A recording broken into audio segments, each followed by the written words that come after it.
Moi c'est Guillaume, je suis gay et j'ai été très longtemps sexuellement bloqué. Ce podcast c'est comme un guide, chaque épisode t'aide à sortir du non-dit, entendre tes désirs et donne des conseils pratiques pour ta vie sexuelle ou amoureuse. J'autoproduis ce podcast, c'est mon métier et je dépends des contributions des auditeurs comme toi. Alors va faire un don sur le site du podcast ou regarde ma petite tête sur mon Instagram ou les infos pour rejoindre une rencontre entre auditeurs près de chez toi. Tu tapes bit, c'est bit sans e.ly/comment devenir dans ton navigateur. À la toute fin de cet épisode, je t'en dis plus sur les coulisses du podcast et comment la communauté des auditeurs peut t'aider. Place à ton épisode, bonne écoute.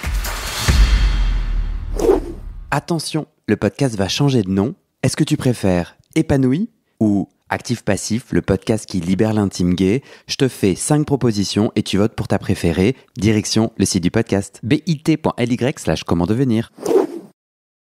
Amir. Oui. Coucou, troisième et dernière partie de ton témoignage. Amir, tu as 43 ans. Depuis 2 mois, tu vis une adolescence queer. Ouais.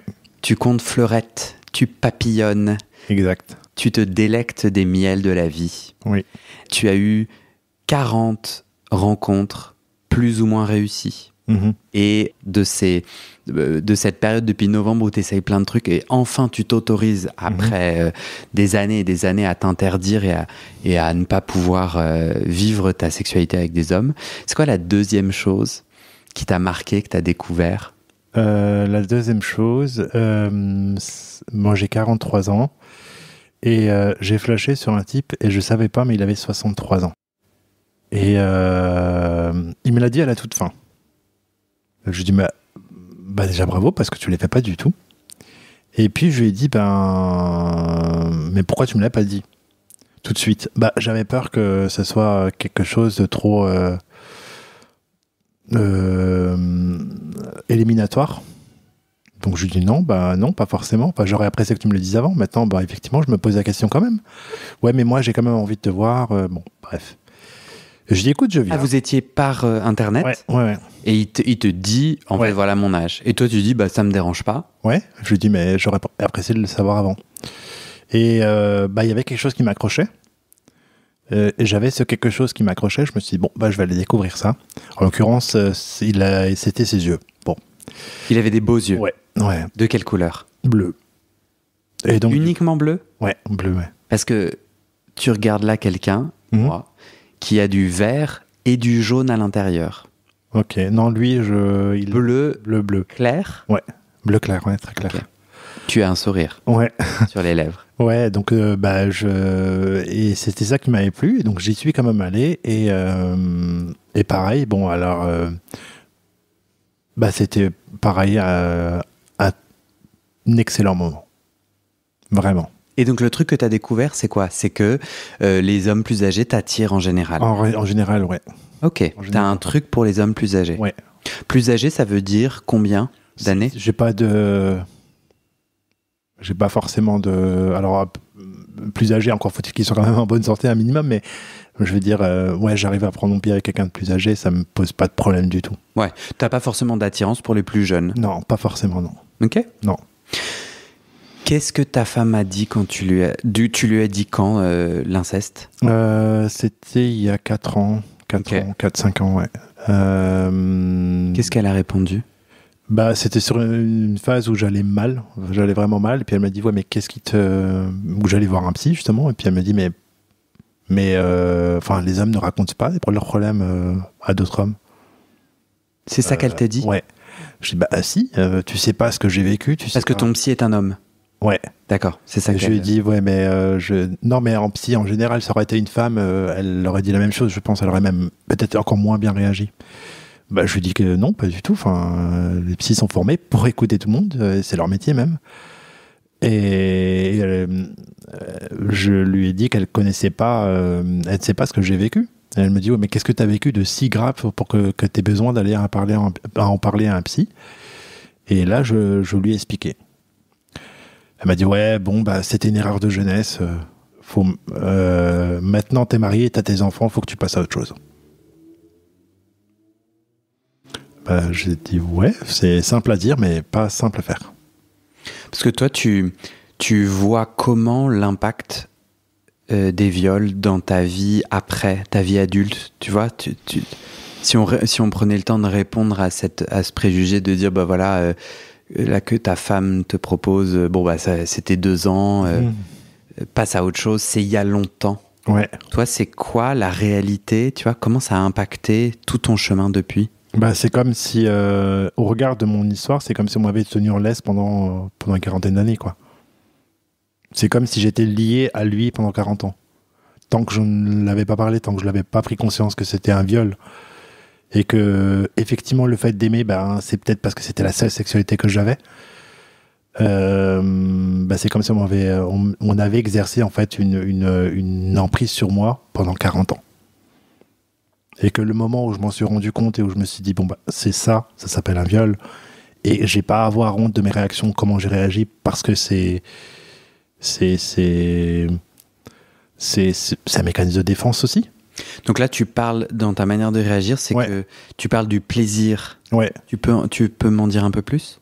Bah, du plaisir que ça a pu procurer à un moment donné, alors qu'il s'agit d'un viol.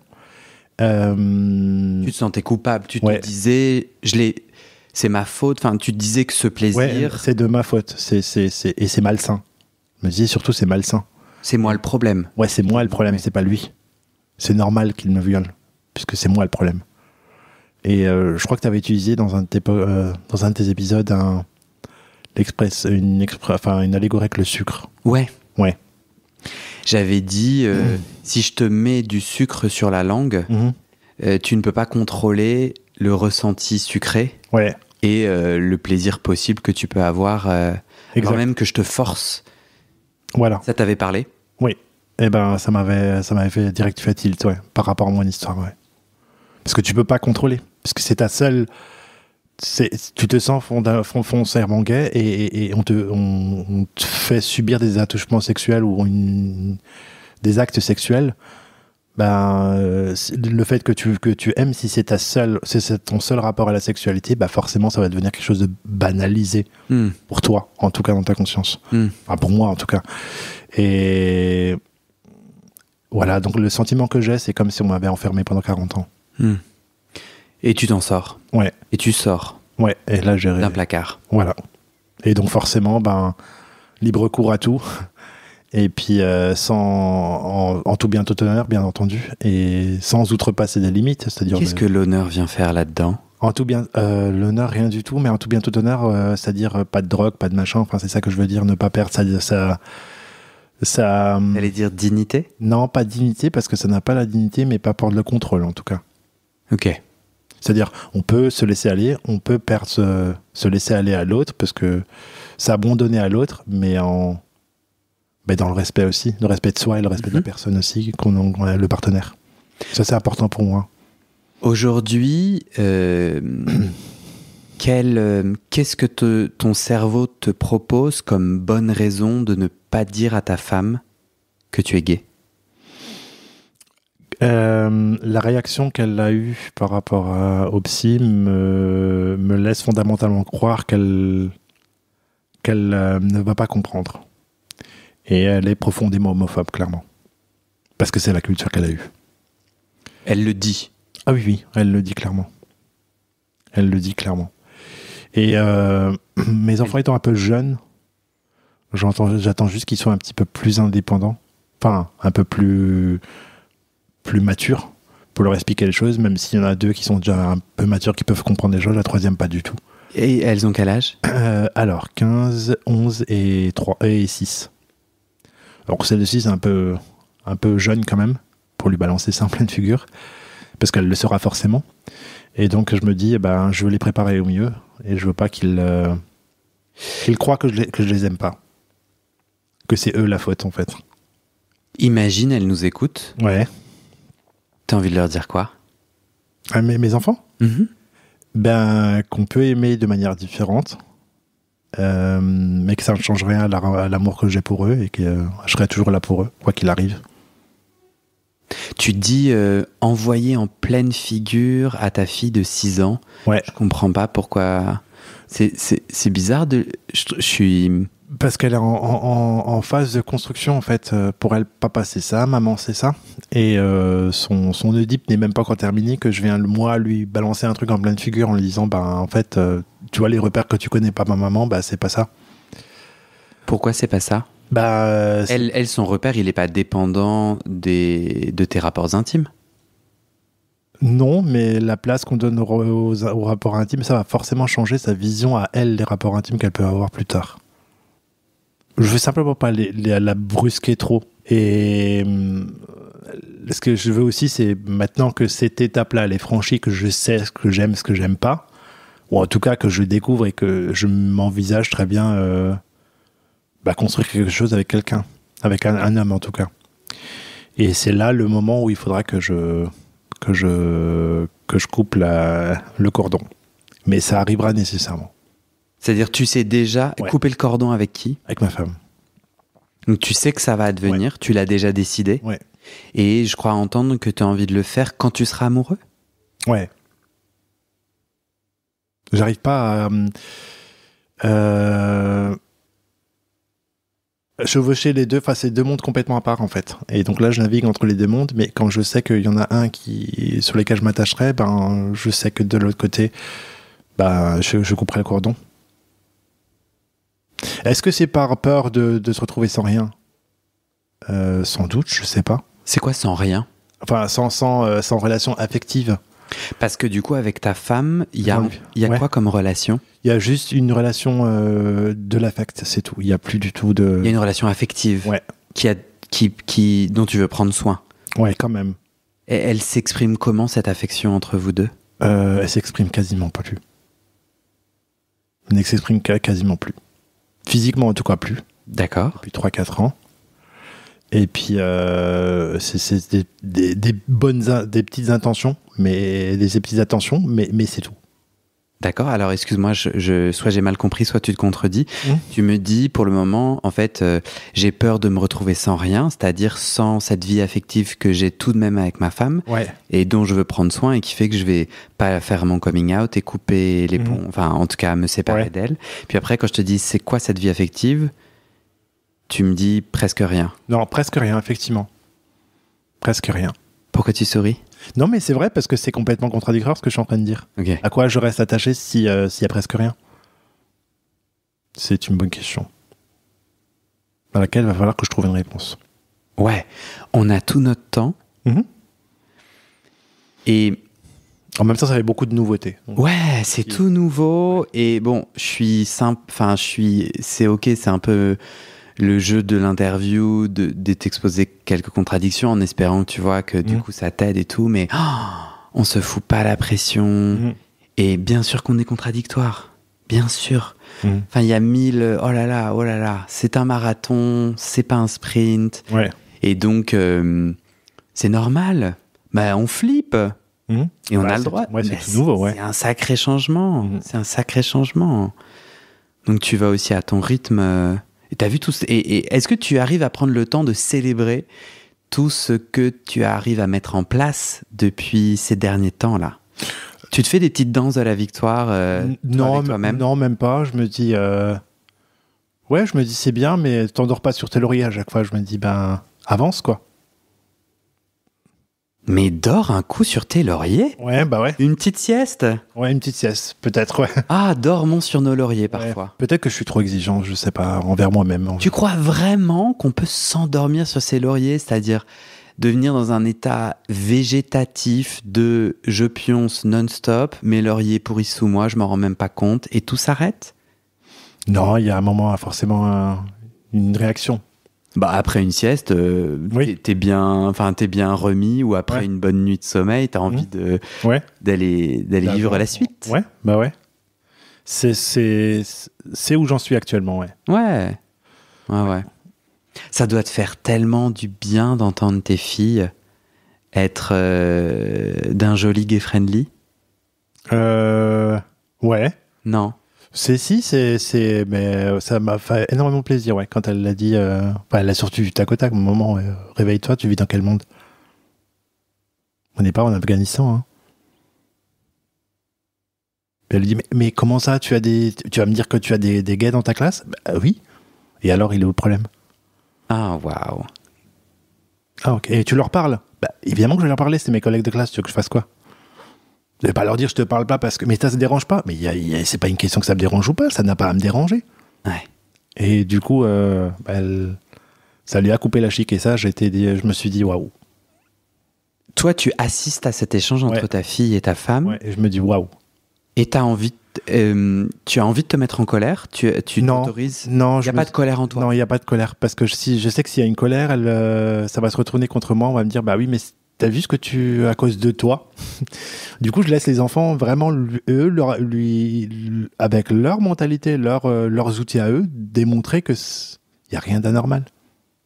Ah oui, ta femme te reprocherait d'inculquer à tes filles les mauvaises choses qu'elles répéteraient. Voilà. Alors que là, ça vient pas de moi, c'est eux qui l'ont dit eux-mêmes. Hein. Mm-hmm.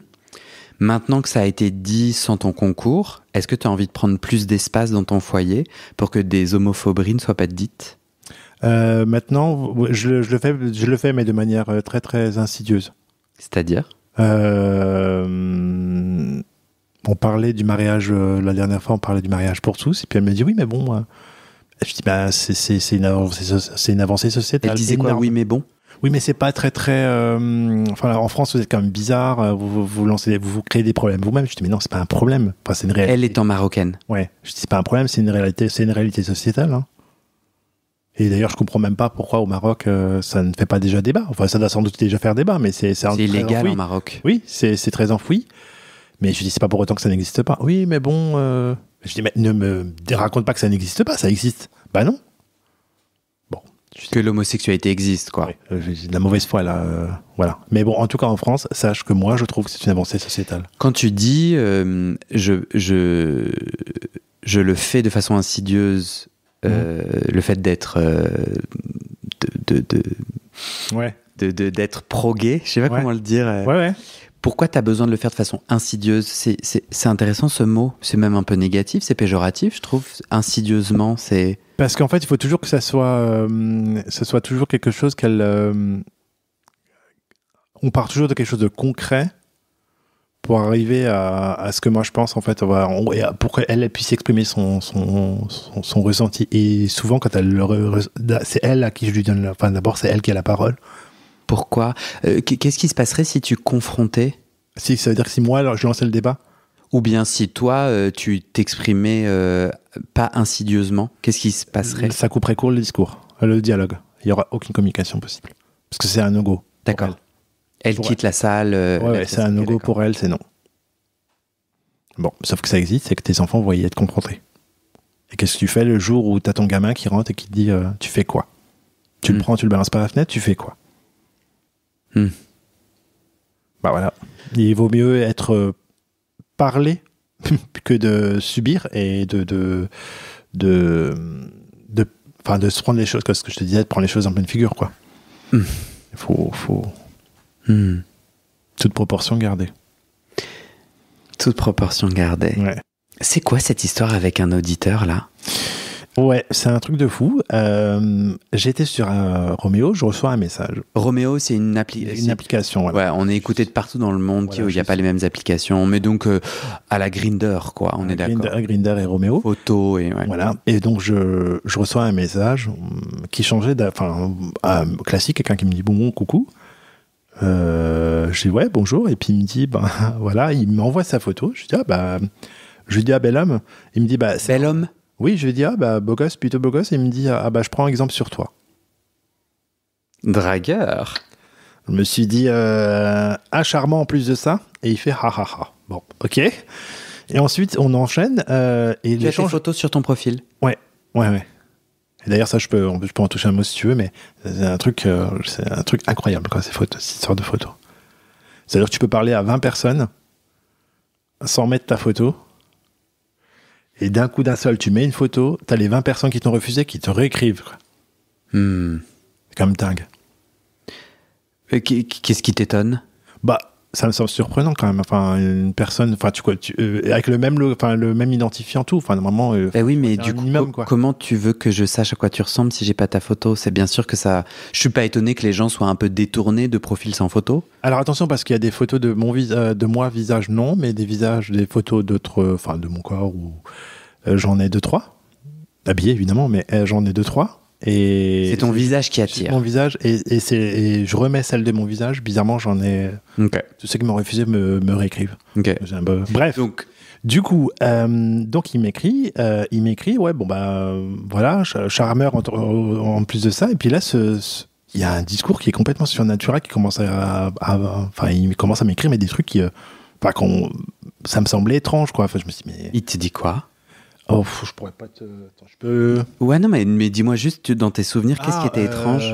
Après, on discute. Qu'est-ce que tu cherches? Je lui dis, bah, l'amour, comme tout le monde. Et il me dit, ah, mais l'amour, il y a qu'à tendre les bras pour le trouver. Je dis, ouais, bah, alors, parfois, il faut les tendre vachement loin, ou alors, on se retrouve avec les bras vides. Et puis, du coup, ça l'a de nouveau fait rigoler. Et on discute un peu de manière. Et il me dit, bah, j'ai le pouvoir de t'appeler. Je dis, comment ça, t'as le pouvoir de m'appeler? Oui, si tu veux, j'ai le pouvoir de t'appeler. J'ai un pouvoir magique. Si tu veux, si tu m'autorises à le faire, je vais le faire. Je dis, bah vas-y. Hein, de t'appeler, ça veut dire quoi, genre m'appeler, Amir Non, de m'appeler. Oui, voilà, de m'appeler par téléphone. Ah. Et je lui dis, bon bah, ok, que me vaut ce... Mais attends, mais flip, non? Ouais, ça veut dire qu'il a ton numéro de téléphone, ça veut dire, en plus, toi qui es pas out, t'as pas flippé? Non, pas du tout. Et puis du coup, je lui dis, mais tu veux pas que je préfère garder le mystère et je préfère garder laisser le libre cours à mon imagination. Et il me dit, et tu imagines quoi? Bah, je sais pas, j'imagine que sur ta photo, t'as l'air de couleur, donc visiblement t'as de couleur. T'as une grande voix, t'es grand, t'as des grandes mains. Il me dit, ah, mais bingo. Je dis, ok. Attends, tu m'as perdu. Là, c'est lui qui te demande tout ça. Donc, toi, tu vois que c'est un homme de couleur, il est noir. Ouais. Il a des grandes mains, il est grand. Non, mais je m'imaginais. Je comprends pas. T'as pas de photo de lui? Non, j'ai une photo de lui, mais j'imagine comment il pourrait être.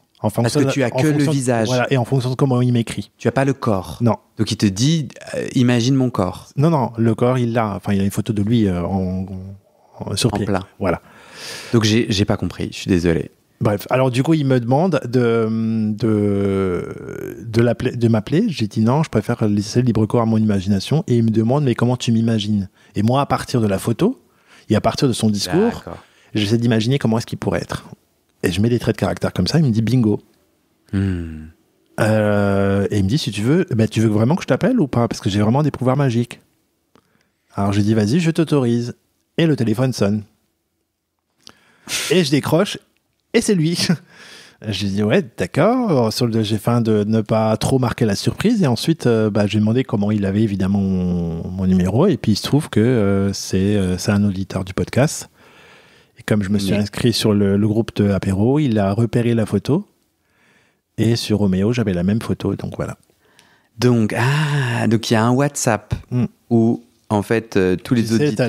T'as la petite icône où t'as... Ouais, attends, j'explique parce que pour les gens qui connaissent pas et comprennent rien. Ouais. Donc en gros, on a un groupe WhatsApp. D'ailleurs, tous les auditeurs peuvent le rejoindre par ville pour que des rencontres entre auditeurs s'organisent. Ouais. Donc quand tu rejoins le groupe WhatsApp avec ta ville, tu peux ou pas mettre une photo. C'est ton WhatsApp.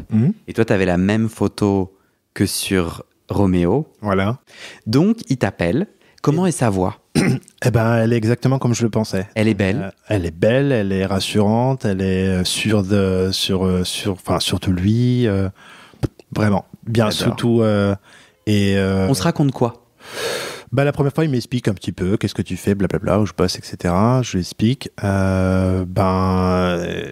Et on trouve tous les deux très étonnants qu'on soit entrés en contact via ce... Voilà. Et je dis, c'est un gros hasard. Il me dit, oui, c'est simplement en me baladant, je vois ta photo et je me dis, tiens.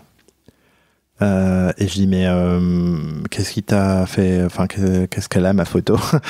Qu'est-ce qu'elle a, ma gueule? Alors, il me dit, non, mais justement, ça m'avait... j'ai été marqué par ta photo il y a quelques temps. Et puis, là, je l'ai revue, je me suis dit, j'essaye. Bah ouais.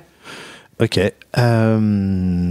Et donc, la deuxième fois, je lui dis que... Attends, on raccroche, Ouais, on raccroche. en se disant, viens, on va prendre un café. On habite dans la même ville? J'ai dit, on va discuter, on continue à discuter. Je propose de faire connaissance. Non, pas dans la même ville, à 40 km. Bon. Ouais. Oui, bon, bref. On a des voitures. Oui. Oui. Donc, j'ai dit, on va faire connaissance, et puis on continue, et on s'appelle de temps en temps, et puis on regarde ce qu'on peut faire, quoi. Et puis, moi j'aurais dit, vas-y, on prend un café. Non, toi, t'es plus précautionneux. Non, moi je suis plus précautionneux quand même de ce côté-là. Ouais. Je dis, on peut discuter soit sur Ouais, l'app, très soit... bien. Ouais, non, mais on discute de quoi, du coup? de tout et de rien. Ouais, de tout et de rien. Pas de dick pic? Non. L'échange glisse pas dans de la Non. sexualité? Absolument pas. Non. On est reste- dans, tu fais quoi quels sont tes loisirs? As-tu vu ce film? Non, on est dans ce que lui pense de le grand hasard qui met deux personnes sur la même voie, et puis que c'est un grand hasard et que ce serait dommage de laisser passer cette chance. Bon, mais Ce n'est pas pour te déplaire. ouais, non. Je te vois avec un sourire. Non, parce que je me dis, pour une fois, ça sera pas allez, hop, viens, on y va, on baise, et puis voilà. Quoi. Ouais. Oui, ça va être sympa. Donc Et la puis- deuxième fois, Et puis la deuxième fois, je lui dis, je serai à Paris ce week-end. Alors, il me dit, moi j'y étais cette semaine. Je dis, non, mais moi j'y vais parce que il y a un tournage du podcast. Ah ouais? Je dis, ouais. Ah, mais carrément, c'est trop cool, c'est trop bien, je suis content pour toi. Je dis, ouais. Tu passeras le bonjour à Guillaume. Je dis, ouais, ça marche. Je le ferai. Et il sait pas qui je suis, hein. Tu dis que c'est un... Oui, c'est pas de souci. Et il me moi dit, je le connais pas ce monsieur. et il me dit, tu vas lui parler. Quel est le sujet du podcast? Et je lui dis, il n'y a pas de sujet sur le podcast, c'est toi le sujet du podcast. Enfin, c'est toi, tes couilles et ton histoire et ta vie, quoi. Il n'y a pas de sujet sur les podcasts. Ah, et donc tu vas faire quoi? Je dis, je vais raconter mon parcours un petit peu. Ok, est-ce que tu veux bien me raconter ce parcours? Je dis, ouais, je vais le faire en résumé alors, parce qu'il y a quand même... Et je lui fais, il me dit, est-ce que tu te sens plus à l'aise? Tu peux le faire par écrit, et sinon tu le fais par téléphone, on peut s'appeler. Je dis, non, je me sens plus à l'aise à l'écrit, et donc je lui ai fait à l'écrit un résumé de ce qu'on s'est dit aujourd'hui. Et il me dit, je suis vachement touché, j'ai envie de te prendre dans mes bras et te dire que tout ira bien. Est-ce que je peux t'appeler? Je dis, oui. Donc il m'appelle et là, il me dit... Attends, c'est beau, je sais pas si tu te souviens quand je t'ai demandé si ton frère avec qui t'es le plus proche nous écoutait, qu'est-ce que t'aimerais qu'il fasse? Et tu m'as dit, j'aimerais qu'il me prenne dans ses bras et qu'il me dise que tout va bien. Ouais. C'est fou que ça... Et ça vient pile. Que ce monsieur... on pourrait l'appeler comment? Antoine. Appelons-le Antoine. Ok, voilà. Tu m'as fait peur. Oui, c'est pas son vrai prénom. Non, non. Ouais, c'est trop beau, monsieur Antoine, là. Ouais, et donc du coup, c'est fou. Oui, ça tombait pile, c'est ce que je voulais entendre. Je me suis dit, écoute... Et puis il me dit, je pense qu'on a énormément de points de similitude entre ton parcours et le mien. Puis il me raconte son parcours, qui est étrangement calcable au mien. Mais lui est beaucoup plus avancé dans sa démarche que moi. Et puis son projet, c'est de construire quelque chose avec quelqu'un. Et je lui ai dit, et à la fin, est-ce qu'on n'irait pas se boire un café à un de ces quatre? J'ai répondu, bien entendu, oui. Ok, et là on est aujourd'hui. Voilà, et là on est aujourd'hui. Ah non, tu peux pas me laisser là-dessus. Ah je te raconterai la suite si tu veux. On se voit le week-end prochain, ouais. Ah, génial. Ouais. Bon. On n'y va pas, voilà, on se surexcite pas. J'y vais pas en mode surexcité parce que je sais que ça peut ne pas coller, mais il y a une grosse entame de quelque chose, on va dire. Ouais, mais ouais, puis on peut se réjouir. Je suis trop content. Ouais, écoute, tout le plaisir est... Moi aussi, je suis content. Ah ouais, c'est génial. Ouais, et c'était par hasard, en fait. Tu reviens sur le podcast dans 5 ans. Ouais. Qu'est-ce que t'aimerais me raconter? Qu'est-ce que t'aimerais qu'il soit advenu? T'en es où dans 5 ans? J'ai trouvé chaussure à mon pied. Non, j'ai trouvé la personne avec qui j'ai envie de vivre une partie d'une belle vie. Ok. Il s'appelle Antoine. Pardon. Peut-être, on ne sait pas. Faut pas extrapoler. et puis, en tout cas, vivre ce que j'ai à vivre. Ouais. continuer à m'épanouir, continuer à m'épanouir tous les jours en goûtant simplement à différentes choses. Ouais. T'en es où de ton chemin de coming out dans 5 ans ? Tu aimerais en être où ? J'aimerais en être au fait que ma femme le sache quand même. Parce que ce serait... je pense que ce serait mortifère pour moi de ne pas lui dire... parce que c'est de la malhonnêteté. Ça, c'est vrai que j'ai du mal à dormir sur mes 2 oreilles quand j'y pense. Et j'aimerais que mes enfants soient toujours des enfants ouverts à tout ce qui est autour d'eux et au monde dans lequel ils vivent. Et puis accepter simplement l'autre humain comme il est. Et de se dire, le meilleur exemple, c'est papa. Et t'en es où dans 5 ans de ton chemin pour briser le silence sur l'inceste ? J'ai envie de porter peut-être le message plus loin et dire que j'ai bien envie de refaire de l'associatif, mais j'ai peur de retomber dans mes vieux travers, faire beaucoup d'heures et tout. Parce que c'est soit je fais les choses entièrement, soit je les fais pas. Et donc, moi, complètement à fond, et puis des fois, je me perds. Donc, dans ce travail d'inceste, ouais, je pense ça, essayer d'accepter simplement. Et peut-être du coup, t'investir, tu voulais dire associativement, ou trouver une manière de le faire de manière parce que collective, quoi. Ouais, collective. Voilà, et de dire aux personnes qui ont pu subir la même chose que il y a un avant, il y a un après, et qu'il y a une voie. Et la voie, ils la trouveront eux-mêmes, mais que tout ira mieux. Mais ça va pas être difficile, ça va pas être facile, mais tout ira mieux. La voie avec un E et avec un X. Oui, exactement. C'est à eux de le trouver. Et que non, se faire violer ne fait pas de toi un PD, pas du tout. Et si tu ne l'es pas, tu ne l'es pas. Et voilà, essayer d'avancer dans ce sens-là. Vaste programme. Merci Amir. Merci. Est-ce qu'il y a une dernière chose que tu as envie de partager ou on s'arrête là ? Est-ce qu'il y a quelque chose qui te vient pour conclure ou quelque chose dont tu n'as pas pu parler ? J'ai l'impression que ces 43 ans, j'ai attendu pendant 43 ans, mais que c'est on ne peut plus délicieux, même 43 ans après. Il n'est jamais trop tard, ouais. Tôt ou tard, la lumière finit par briller. Voilà.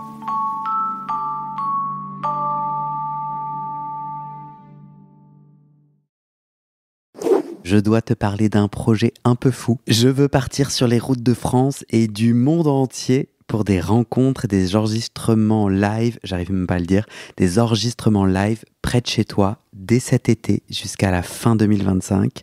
Oui, une sorte de tournée internationale. Tu le sais peut-être, je vis à Paris, mais moi quand je regarde mes stats d'écoute, vous êtes 80% à vivre hors de Paris, partout en France, en Suisse, au Québec, en Belgique, en Afrique francophone et partout dans le monde. Moi j'ai envie qu'on se rencontre, alors je peux pas vous demander de tous venir à Paris, soit, donc je viens à vous. Mais voilà, tu le sais, je suis solo dans cette aventure. Le podcast n'est pas encore à l'équilibre financier, donc je viendrai là où je trouve quelques auditeuristes qui peuvent m'aider à organiser et ou à m'héberger. Si tu es partant, tu vas sur le site du podcast, j'ai mis un petit formulaire que tu me remplis. Petit PS, est-ce qu'il y a des Québécois là qui m'écoutent ? Rapprochez-vous.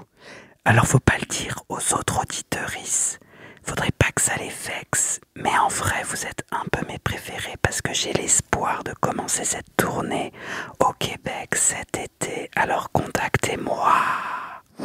Et maintenant je te donne les dernières infos sur les coulisses du podcast et comment la communauté des auditeurs peut t'aider. Mais d'abord on doit parler sous. Ce podcast c'est mon boulot à temps plus que plein et j'ai pris 2 décisions. Première décision, je ne veux pas rendre le podcast payant. Je veux qu'il reste accessible. Deuxième décision, je ne veux pas non plus de sponsors commerciaux. Vous vendre du lubrifiant ou des godes que j'utilise pas, non merci. Je limite mes sponsors à des assos ou aux services publics dont je porte déjà les messages de santé, mais bon, ça réduit beaucoup mes possibilités financières. Donc je dépends de vous, mes petits auditeuristes. Depuis 1 an, je cherche 400 auditeurs, auditrices qui peuvent me donner 5 € par mois pour que ça me fasse un gros SMIC, une sécurité financière minimum. Le pari est risqué, demander des sous pour un podcast gratuit dans une culture francophone qui n'a, il faut le dire, pas l'habitude de soutenir ses créateuristes de contenu, c'est pas facile. On est 180 sur les 400. je galère à faire décoller tout ça. Alors si tu aimes mon contenu et que peut-être même ça t'aide, rejoins les 400 maintenant. Direction le site du podcast, tu vas pouvoir donner via ma plateforme de dons ou en direct avec mon RIB par mois ou en une fois pour un soutien annuel. D'ailleurs sur un an, ça fait 60 €, en gros le prix d'une séance de psy d'1 heure. Tu n'as pas de sous, t'inquiète, je comprends. Alors clique tout de suite sur s'abonner dans ta plateforme d'écoute, active les notifications pour recevoir le titre de l'épisode dès sa publication et mets 5 étoiles et un commentaire sur la page du podcast sur Spotify et Apple Podcast. Ces petites actions, ça pousse l'algorithme à proposer le podcast à plus de gens et ça m'aide à trouver des témoignages et des donatrices.